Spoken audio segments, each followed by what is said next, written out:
রঙে রাষ্ট্রযন্ত্রে যে জঞ্জাল হয়েছে, দুর্নীতি, লুটপাট, চাঁদাবাজি, মস্তানি, দলবাজি এবং সাংবিধানিক প্রতিষ্ঠানগুলো ক্ষতবিক্ষত করে এই দেশের ভোটাধিকার, মানবাধিকার, গণতন্ত্র, ইসলামী মূল্যবোধ সব ধ্বংস করা হয়েছে। এগুলোকে ঠিকঠাক করার জন্য বিভিন্ন স্থানে আপনাকে নতুন করে সংস্কার করতে হবে। প্রশাসনের রন্ধে রন্ধে আজও আওয়ামী ফ্যাসিবাদের প্রেতাত্মারা ঘাপটি মেরে পড়ে আছে। দলবাজ বড় বড় অফিসার সচিবালয় থেকে নিয়ে থানা পর্যন্ত এখনো তারা ঘাপটি মেরে পড়ে আছে। এই দলবাজ রোগ থেকে অপসারণ করে যারা দেশকে ভালোবাসে, যারা ফ্যাসিবাদকে সাহায্য করেনি এমন দেশপ্রেমিক নাগরিকদের সেখানে নিয়োগ দিতে হবে। দুর্নীতি করে করে ছাত্রলীগ, যুবলীগ, আওয়ামী লীগ সমস্ত অর্থ সম্পদগুলো বিদেশে পাচার করেছে, তাদের বিচার করতে হবে। বাংলাদেশের সাংবিধান প্রতিষ্ঠানগুলো, নির্বাচন কমিশন, আইন কমিশন, প্রেস কাউন্সিল, যত কনস্টিটিউশনাল ইনস্টিটিউশনগুলো বাংলাদেশে আছে, দলীয় লোকগুলোকে দিয়ে সেখানে সমস্ত মানুষের অধিকার বঞ্চিত করে এটাকে একটা ফ্যাসিবাদী রাষ্ট্রে পরিণত করা হয়েছে।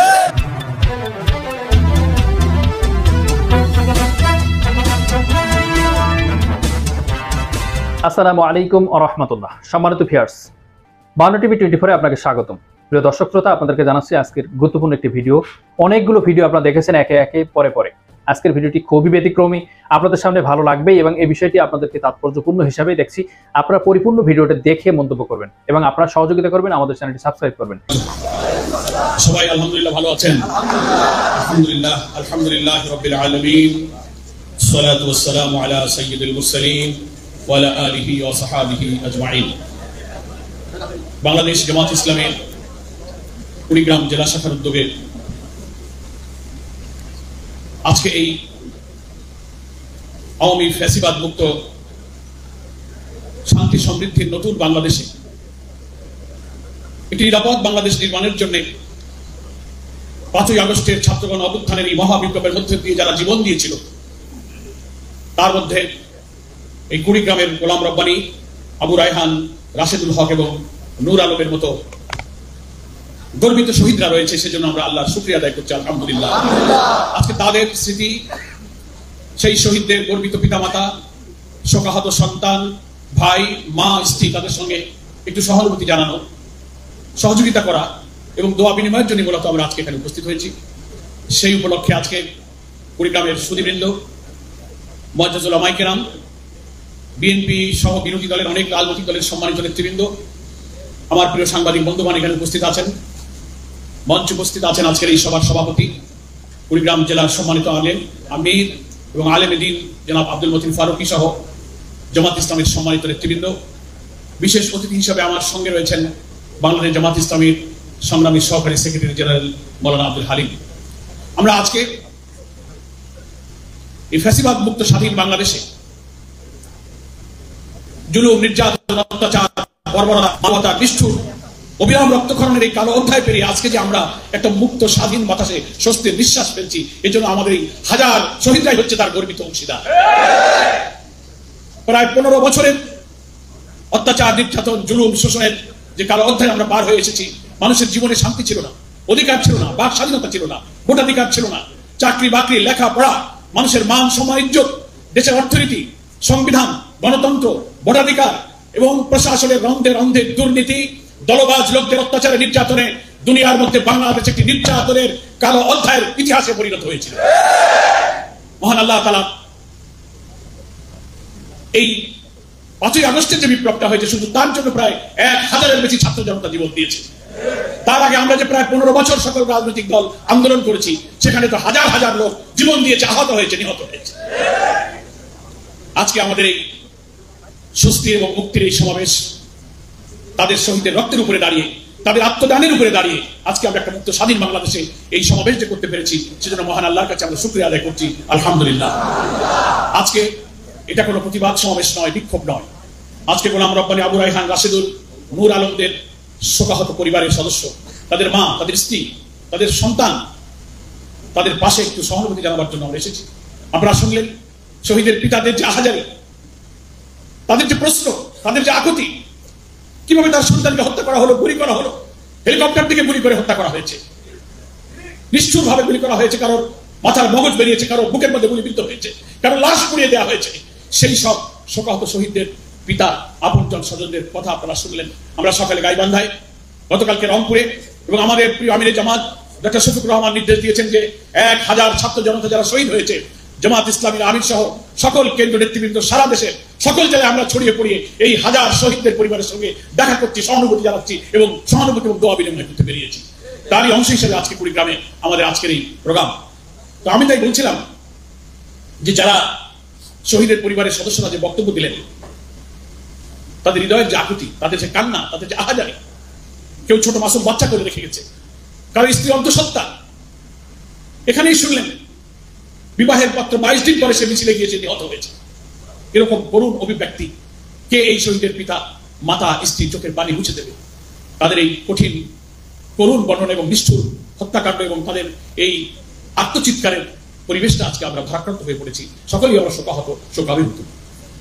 আমি শহীদ পরিবারের সম্মানিত সদস্যদের বলবো, আপনারা হতাশ হবেন না, নিরাশ হবেন না। আমরা আপনাদের পাশে আছি, আমরা সহানুভূতি জানাতে এসেছি, কিন্তু আমাদের কোনো কথা আমাদের এই সহানুভূতি আপনাদের হৃদয়কে প্রশান্ত করতে পারবে না।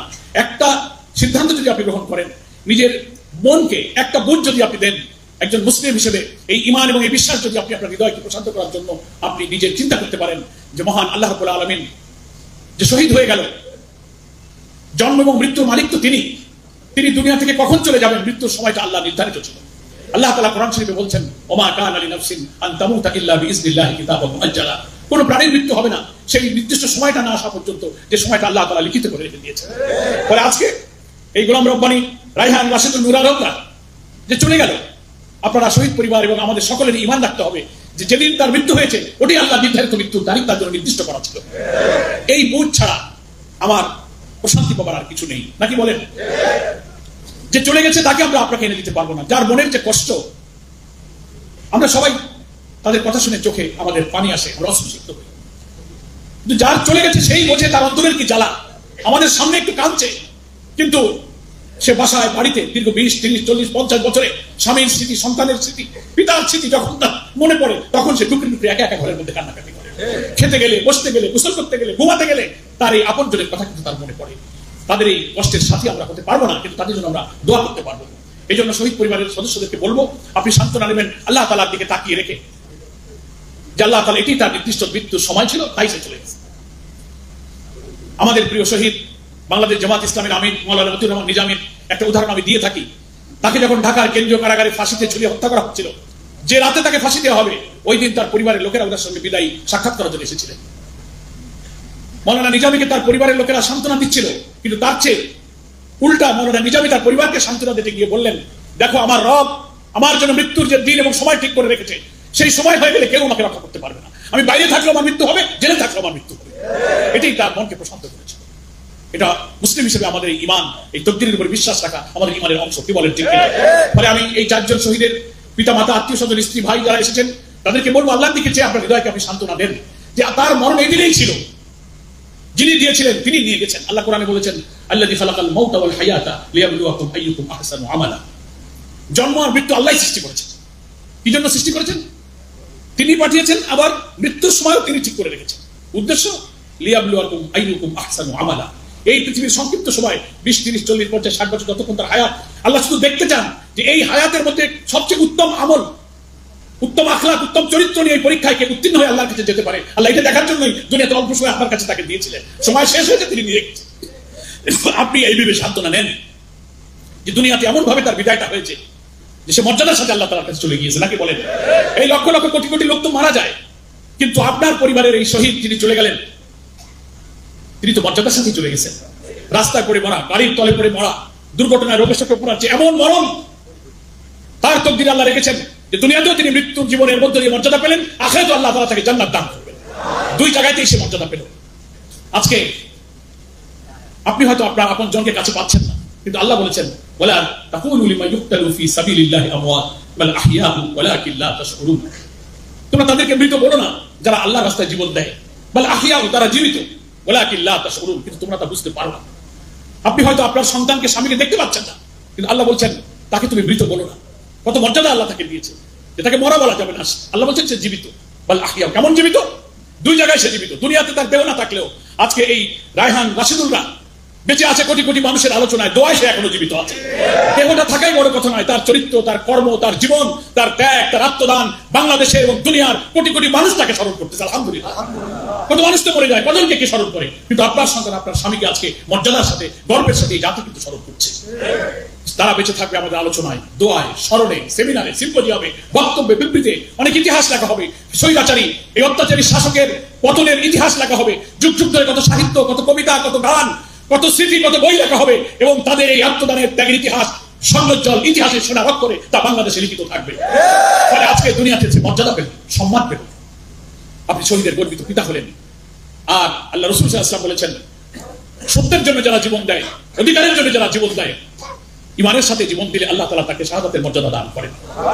কুড়িগ্রামের এই 4 জন শহীদ সহ হাজার শহীদ যারা জীবন দিয়েছে, এরা কোনো ব্যক্তিগত স্বার্থ হলে জীবন দিতে যায়নি। ওরা মানুষের অধিকার নির্যাতনের বিরুদ্ধে প্রতিবাদ করে তাদের অধিকার রক্ষার জন্য তারা ময়দানে গিয়েছিল। কি বলেন, ঠিক কিনা? সেই জন্য তারা সকলেই শহীদ। এবং আল্লাহ তাআলা, রাসূল সাল্লাল্লাহু আলাইহি ওয়াসাল্লাম বলেছেন, যারা শাহাদাতের মর্যাদা পায় তারা মরে না, তারা জীবিত, এবং জান্নাতের মধ্যে শহীদরা সবুজ পাখি হয়ে তারা ঘুরে বেড়ায়। আল্লাহ তাআলা বলছেন, ইনদা রাব্বিহিম ইউরযাকুন, আল্লাহ তাআলা তাদেরকে রিজিক দান করতে থাকেন। তাই আমরা দোয়া করি এই শহীদেরা বেহেশতের মধ্যে যেন আল্লাহ তাআলার কাছে উচ্চ মর্যাদা লাভ করেন। আল্লাহ রাসূল আরো বলেছেন, শহীদদের যে 7টি পুরস্কার হাদিসের মধ্যে বলা হয়েছে, তার একটা পুরস্কার হলো শহীদের শরীর থেকে রক্ত জমিনে গড়িয়ে পড়ার আগেই আল্লাহ তার জীবনের সব গুনাহ মাফ করে দেন। শহীদদের আরেকটা মর্যাদা আছে, আল্লাহ তাআলা তার শাহাদাত যদি কবুল করেন, তার পিতামাতা সহ 70 জন নিকটাত্মীয়কে জান্নাতে যাওয়ার জন্য সুপারিশ করার সুযোগ পাবে। ফলে আপনার পরিবারের এই শহীদের জন্য আপনি মর্যাদাবান দুনিয়াতেও এবং আখিরাতেও। যদি আল্লাহ তার শাহাদাত কবুল করেন, ইনশাআল্লাহ জান্নাতে আপনার সাথে তাদের দেখা হয়ে যাবে ইনশাআল্লাহ। ফলে আপনারা মন খারাপ করবেন না, হতাশ হবেন। শহীদ পরিবারের জন্য এটাই হচ্ছে আমার আপনাদের কাছে নিবেদন। সুধীবৃন্দের কাছে আমি বলতে চাই, আমরা বক্তব্য দীর্ঘ করব না। কুড়িগ্রামবাসী এবং দেশবাসীর কাছে এই শহীদদের দোয়া এবং স্মৃতি সহানুভূতির জন্য আমরা এসে আপনাদের কাছে একটা আবেদন জানাতে চাই, যে এই 4 জন শহীদ কুড়িগ্রাম জেলার যেখানে, যে ইউনিট, যে গ্রামে, যে পাড়া মহল্লায় তাদের বাড়িঘর, আজকে আমরা জামাত ইসলামের পক্ষ থেকে তাদেরকে যতটুকু পারছি সহানুভূতি জানাচ্ছি। এদের বাড়িতে বাড়িতে আমাদের কর্মীরা গিয়েছে এবং তাদেরকে আমরা বলেছি এবং আজকেও বলছি যে আপনারা হতাশ হবেন। এই বাংলাদেশের মানুষ আপনাদের পাশে থাকবে ইনশাআল্লাহ, জামাত ইসলামী আপনাদের পাশে থাকবে ইনশাআল্লাহ। এবং জেলার সব কর্মী সমর্থক দায়িত্বশীলদেরকে বলবো, এই 4 জন শহীদের বাড়ির আশেপাশে যেসব ইউনিয়ন, ওয়ার্ড, গ্রাম আছে, সবাই তো আপনারা তাদেরকে চেনেন। সুখে দুঃখে, বিপদে আপদে নিজের পরিবার সন্তানকে যেমন ভালোবাসেন, আমাদের পরিবার যেমন নিজেদের, এই শহীদের 4টি পরিবার আমাদের পরিবার। ফলে তাদের ভালো মন্দের সঙ্গে আপনারা সবসময় খোঁজ খবর নেবেন। ঈদ, আনন্দ, দুঃখ, কষ্ট, অসুস্থতা, বেদনা যখন তাদের সামনে আসবে, তখন কিন্তু তাদের এই শহীদের স্মৃতিটা মনে পড়বে। কি বলেন, ঠিক কিনা? এই জন্য তাদের কাছে যাওয়া, তাদেরকে সান্ত্বনা দিয়ে পাশে থাকা, তাদের প্রয়োজন মেটানোর জন্য আপনারা সবসময় পাশে থাকবেন। ফলে আপনাদের নিরাশ হওয়ার কিছু নেই। শহীদ পরিবারের সদস্যরা আল্লাহ তাআলার এই দ্বীনের জন্য, হকের জন্য যেহেতু তারা জীবন দিয়েছে, দুনিয়াতেও তারা সম্মানিত হবে। আপনি হয়তো ভাববেন, আমার ছেলে, আমার স্বামী বেঁচে থাকলে আমার অনেক অভাব পূরণ হয়ে যেত, কিন্তু না, আমরা শহীদদের পরিবারগুলো দেখেছি, হক পথে যারা জীবন দিয়েছে, সে না থাকলেও আল্লাহ তাআলা তার পরিবারকে বারাকা দিয়ে, তার সালামাত দিয়ে, শান্তি দিয়ে, পরিবারকে মর্যাদা দিয়ে উন্নত করে রেখেছেন আলহামদুলিল্লাহ। এখানে ছোট মাসুম বাচ্চা আছে, একজনের স্ত্রী আছে, অন্তঃসত্ত্বা। ইনশাআল্লাহ জামাত ইসলামী তাদের পাশে থাকবে এবং তাদের ভালো মন্দ দেখার ব্যাপারে আমরা আমাদের দায়িত্ব ইনশাআল্লাহ পালন করব। সুধীবৃন্দ, আজকে এই শহীদরা রক্ত দিয়ে যে আমাদেরকে ঋণী করে গেল, এই ঋণ আমাদের শোধ করতে হবে না? তারা ঋণ কি ঋণী করে গেল? তারা একটা সুন্দর চমৎকার বাংলাদেশ গড়ার স্বপ্ন তারা দেখেছে। তারা মায়ের কথা শোনেনি, স্ত্রীর কথা শোনেনি, পিতার কথা শোনেনি। তারা মিছিলে চলে গেছে যে দেশে অন্যায় হচ্ছে, অবিচার হচ্ছে, ছাত্র জনতার উপরে খুনি হাসিনা গুলি করে, বুলেট দিয়ে, হেলিকপ্টার দিয়ে হাজার হাজার লোক খুন করছে। মানুষ ভোট দিতে পারে না, বাড়িতে ঘুমাতে পারে না, চাকরি হয় না, মিথ্যা মামলায় হাজার হাজার লোককে জেলখানায় নিয়ে যায়। এই নির্যাতন থেকে দেশকে বাঁচানোর জন্য তার ভিতরে আগুন চলেছে, তাই সে রাস্তায় গিয়ে গুলির সামনে আবু সাঈদের আজকে এই কুড়িগ্রাম, উত্তরবঙ্গের রংপুরের সেই আবু সাঈদ বেগম রোকেয়া বিশ্ববিদ্যালয়ের ছাত্র কি বীরত্বের পেছনে দুনিয়া এবং দেশের বুকে সে আজকে বীর শ্রেষ্ঠের উপাধি লাভ করেছে। আমাদের আমিরে জামাত ডাক্তার শফিকুর রহমান বলেছেন, এই আবু সাঈদ হচ্ছে একজন জাতীয় বীর।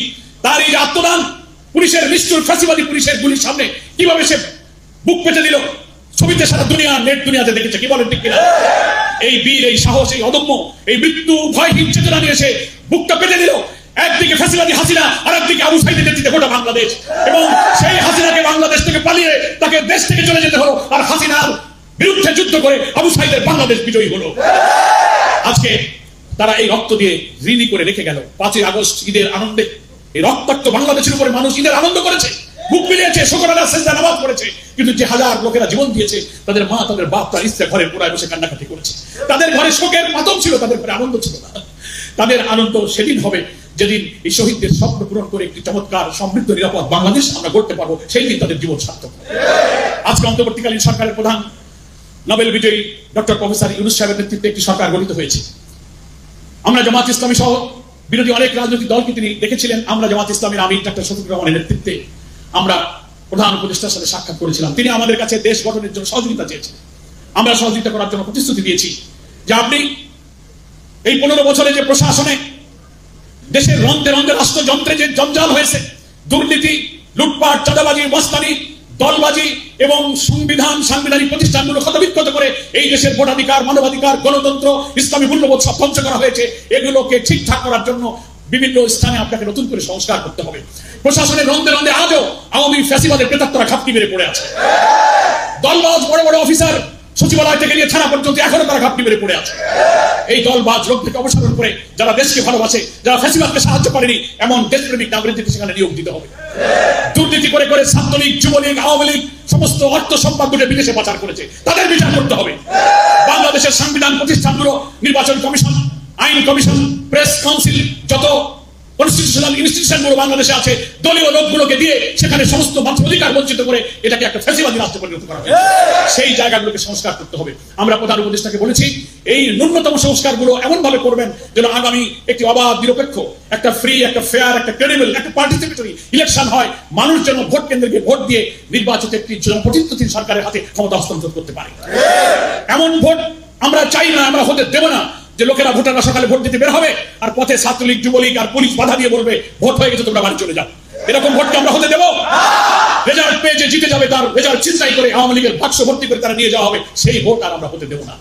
ফলে প্রশাসনের এই 15 বছরের জঞ্জাল সাফ করে এই দলবাজ লোকদেরকে না শুনে যদি এখনই একটা নির্বাচন হয়, সেই নির্বাচন কি নিরপেক্ষ হবে? হবে না। সেই জন্য আমরা প্রধান উপদেষ্টাকে বলেছি, উনি সময় চেয়েছেন যে একটা সুন্দর নিরপেক্ষ নির্বাচন দিতে গেলে রাষ্ট্রীয় যন্ত্রের সেই সংস্কারগুলো করার জন্য একটু সময় লাগবে, আপনারা আমাকে সময় দেন। আমরা বলেছি যতটুকু যৌক্তিক সময় প্রয়োজন, খুব বেশি লম্বা সময় নেওয়া যাবে না, কি বলেন? আবার খুব অল্প সময় এটা সম্ভব নয়। রাষ্ট্রযন্ত্রের 15 বছরের যত ক্ষত, যত রোগ, যত ঘা হয়েছে, কয় না সর্বাঙ্গে ঘা, ওষুধ দিব কোথা? তো সব জায়গায় যদি ওষুধ দিতে নাও পারা যায়, অন্তত মোটামুটি দেশের রাষ্ট্রযন্ত্রটাকে রক্ষা করতে, একটা সুন্দর নির্বাচন করতে যে কয়েকটা জায়গায় সংস্কার লাগে, আপনারা দ্রুত সংস্কার করে একটি গ্রহণযোগ্য যৌক্তিক সময়ের মধ্যে আপনি জাতীয় নির্বাচন দেবেন। ততক্ষণ আমাদের এই সরকারকে সহযোগিতা করতে হবে, কি বলে? কিন্তু একটি চক্র ব্যস্ত হয়ে পড়েছে, কালকেই নির্বাচন দিতে হবে, দেরি করা যাচ্ছে। এটা হচ্ছে বিদেশ থেকে হাসিনার প্রেতাত্মারা বাংলাদেশকে আবার অশান্ত, অরাজকতা তৈরি করার চেষ্টা করছে। তারা এই 5 আগস্টের বিপ্লবের পর তারা আবার পাল্টা প্রতি বিপ্লবের চেষ্টা করেছিল। তারা বিচারপতি, প্রধান বিচারপতি, দলবাজ লোকদেরকে দিয়ে জুডিশিয়াল কু করার চেষ্টা করেছিল। তারা আনসারকে দিয়ে অন্যায়ভাবে সচিবালয় ঘেরাও করে সরকারকে ব্যর্থ করার চেষ্টা করেছিল। জনপ্রশাসনের বিভিন্ন জায়গায় নানান দাবি দাওয়া তুলে সরকারকে অস্থির করে কাজ করতে দেবে না, পুলিশরা কাজে যাবে না, বিদ্যুৎ বন্ধ হয়ে যাবে, নানান হুমকি দিয়ে এই দেশে অরাজকতা তৈরি করছে। অমুসলিম ভাইদেরকে বলছে তারা সংখ্যালঘু, এদেশে তারা নিরাপদ নয়। আওয়ামী লীগ ছাড়া যেন হিন্দুরা ভালো থাকবে না। ভারতের কাছে খুশি করার জন্য আওয়ামী লীগের লোকেরা হিন্দুদেরকে নিয়ে দেশে আবার একটা অপরাধ নীতি তারা শুরু করেছে। অথচ আমরা এবার প্রমাণ করেছি, বিএনপি, জামাত সব বিরোধী দল আমরা নিজেরা লাঠি হাতে মন্দির পাহারা দিয়েছি। দুর্গাপূজা আসছে, আমরা বলেছি এখানে কোনো সংখ্যাগুরু, সংখ্যালঘু নেই। একজন মুসলিম বাংলাদেশের সংবিধানে যে রাজনৈতিক, সাংবিধানিক, গণতান্ত্রিক মৌলিক অধিকার পাবে, একজন হিন্দুও সেই অধিকার লাভ করবে। এখানে সংখ্যাগুরু, সংখ্যালঘু নেই, সবাই আমরা বাংলাদেশি, মিলেমিশে সাম্প্রদায়িক সম্প্রীতির এক উজ্জ্বল দৃষ্টান্ত হচ্ছে বাংলাদেশ। এইভাবে আমরা এখানে আছি। আওয়ামী লীগ অমুসলিম ভাইদেরকে নিয়ে এদেশে আমাদের বিরুদ্ধে তারা রাজনীতি করার চেষ্টা করে। ফলে আমি এই কথাই বলছি, শহীদদের রক্তের ঋণ শোধ করতে গেলে এই দেশের অরাজকতা, নৈরাজ্য সৃষ্টির এই বাইরের অপচেষ্টাটা আমাদের ঐক্যবদ্ধভাবে রুখে দিতে হবে এবং সরকারকে যে কোনো প্রয়োজনীয় সংস্কারমূলক কাজ করে একটি সুন্দর শান্তিপূর্ণ নির্বাচনের জন্য সুযোগ দিতে হবে। এখন নানান দাবি দাও, এইটা দাও, ওইটা দাও, সচিবালয় ঘেরাও করো।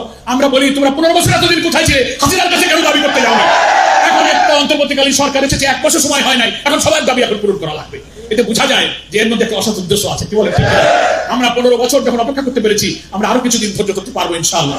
এই জন্য আমরা বিএনপি, জামাত, সকল বিরোধী দল এখন একমত। আমরা কেউ সরকারকে কোনো টাইম, ঘড়ি, ঘন্টা, সময়, দিন, মাস, বছর বেঁধে দিইনি। কিন্তু আমরা প্রধান উপদেষ্টাকে বলবো, খুব লম্বা করে সময় নেওয়া যাবে না, আবার খুব অল্প সময়ও দরকার নাই। মাঝামাঝি ন্যূনতম সংস্কারমূলক কাজগুলো করতে গেলে যেটুকু সময় লাগে, তার মধ্যে আপনি একটি অবাধ জাতীয় নির্বাচনের পরিবেশ সৃষ্টি করুন। জনগণের ভোটে নির্বাচিত প্রতিনিধিদের হাতে আপনি ক্ষমতা হস্তান্তর করবেন। ততক্ষণ আমরা শান্ত থাকবো। দেশবাসী, পরিগ্রামবাসীর কাছে আমার আবেদন থাকবে, যদি কেউ সরকারকে নানান যুক্তি দিয়ে অস্থিতিশীল করার চেষ্টা করে, আমাদের সে ব্যাপারে ঐক্যবদ্ধ থেকে 5ই আগস্টে শহীদরা যেভাবে ফ্যাসিবাদের সামনে বুক পেতে দিয়েছিল, আমরা আবার প্রয়োজনে এই আওয়ামী ফ্যাসিবাদকে রুখে দেবো ইনশাআল্লাহ। আরেকটা অনুরোধ করে আমার বক্তব্যটা শেষ করতে চাই।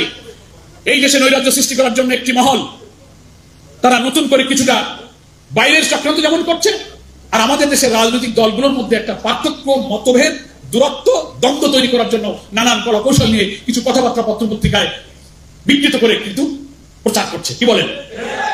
আমাদের বিরোধী রাজনৈতিক দলে আমরা যারা ফ্যাসিবাদের বিরুদ্ধে আন্দোলন করেছিলাম, আমাদের দলের মধ্যে কোনো দ্বন্দ্ব নেই, বিতর্ক নেই, দূরত্ব নেই। ফ্যাসিবাদ দূর করে একটি সুন্দর বাংলাদেশ গড়ার প্রশ্নে আমরা সকল রাজনৈতিক দল চিন্তার ক্ষেত্রে আমরা এক আছি, ঐক্যমত্য আছে। একটা জাতীয় নির্বাচন হবে, তখন রাজনীতিতে অনেক পোলারাইজেশন হবে, অনেক সমীকরণ হবে। গণতান্ত্রিক পরিবেশে আমরা কিভাবে সবাই নির্বাচনে অংশগ্রহণ করতে পারি, আমরা আরেকটু পরিণত সময় হলে তখন ইনশাল্লাহ আমরা বলতে পারবো, ঠিক আছে? কিন্তু তার আগে প্রত্যেকটি রাজনৈতিক দল যারা আওয়ামী ফ্যাসিবাদের বিরুদ্ধে আমরা এক ছিলাম, আমরা এখনো এই বিরাট রাজনৈতিক দেশপ্রেম এবং জাতীয় স্বার্থে আমরা চিন্তার একটি জাতীয় ঐক্য গড়ে তুলে যেন এই দেশটাকে আমরা গড়তে পারি, আমাদের মধ্যে কোনো ভেদাভেদ বিশৃঙ্খলা যেন কেউ তৈরি করতে না পারে, সেজন্য আমার আহ্বান থাকবে। আমি আজকে এই আলোচনা সভা এবং দোয়ার অনুষ্ঠানের শেষ পর্যায়ে 4 জন শহীদ পরিবারের কাছে একটু যাব, সহানুভূতি প্রকাশ করব, তারপরে আমরা সংক্ষেপে দোয়া করে আমরা আমাদের এই অনুষ্ঠান সভাপতির বক্তব্যের মাধ্যমে শেষ হবে। আমি এই কথাটা সর্বশেষে আবারও বলতে চাই যে আজকে রংপুর উত্তর অঞ্চলের মানুষের জন্য গর্ব হলো শহীদ আবু সাইদ। তার এই বিরক্তপূর্ণ আত্মদান দেখে কিন্তু সারা দেশ এবং দুনিয়ার বিবেক নাড়া দিয়েছিল। লক্ষ লক্ষ লোক রাজপথে নেমেছে, মায়েরা নেমেছে, শিক্ষকরা নেমেছে, শিশুরা নেমেছে। রাজনৈতিক দলের উঠে এই যে আন্দোলনটা হয়ে গেল, এটা কিন্তু দলের আন্দোলন ছিল না, একটা সার্বজনীন জনগণের ছাত্র জনতার আন্দোলনে এই গণ অভ্যুত্থানটা কিন্তু হয়ে গেছে। আমরা 15 বছরে আন্দোলনের রাজনৈতিক দলগুলো যা পারিনি, একেবারেই প্রায় 1 মাসেরও কম সময়ে আমাদের তরুণ কলিজার টুকরা ছাত্ররা রক্ত দিয়ে সেই আন্দোলনকে সফল করেছে। ফলে আজকে এই ছাত্র হচ্ছে আন্দোলনের গর্বিত অংশীদার। হ্যাঁ, 15 বছর আমরা যারা আন্দোলন করেছি, এই আন্দোলনটাও কিন্তু এই আন্দোলন সফলতার ভিত্তিভূমি তৈরি করে দিয়েছিল। আওয়ামী আধিপত্যবাদীবাদের বিরুদ্ধে জনগণকে ঐক্যবদ্ধ করে আন্দোলনের একটা চূড়ান্ত রূপ দেওয়ার জন্য এই বিরোধী দলের এই দীর্ঘ 15 বছরের আন্দোলন কিন্তু একটা রড, একটা ক্ষেত্র তৈরি করে চূড়ান্ত পর্যায়ে বারবার আমরা যাওয়ার চেষ্টা করেছি। আর ফ্যাসিবাদী আওয়ামী লীগ গুলি করে, হত্যা করে, ভোট বন্ধ করে আমাদের আন্দোলনকে ব্যক্ত করার চেষ্টা করেছি। কিন্তু এবারে ছাত্র আন্দোলন দল মতের উঠতে সবাই যখন মাঠে নেমেছে, ঘরে কেউ থাকেনি, তখন আর হাসিনার গুলি আমাদের আন্দোলনকে কিন্তু আর থামাতে পারেনি।